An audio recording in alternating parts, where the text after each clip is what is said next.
कौन लेकर गया नंदीग्राम मालूम आपको? शुभेंदु। जब नंदीग्राम जब हुआ था तो मैं और अब्दुल वहाब इंडियन यूनियन मुस्लिम लीग के एमपी दिल्ली से आए थे और उस वक्त पूरे मुस्लिम एमपी आना चाह रहे थे। तो सीपीआई लेफ्ट फ्रंट गवर्नमेंट ने मनमोहन सिंह को बोला कि कोई एमपी नहीं आ रहा। मैं अब्दुल वहाब दोनों हम लोग आए। एयरपोर्ट पे हमको कौन लेकर गया नंदीग्राम मालूम आपको? शुभेंदु।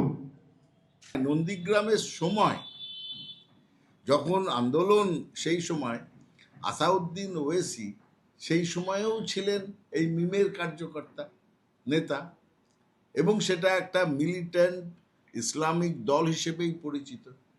তার সঙ্গে পার্টির কোনো যোগাযোগ ছিল না, কিন্তু উনি একটা জায়গায় একজনকে নিয়ে তিনি দেখিয়ে দিতে চাইছিলেন সেই সময় যে একটা জায়গায় হাত বাড়িয়ে ধরে রাখি।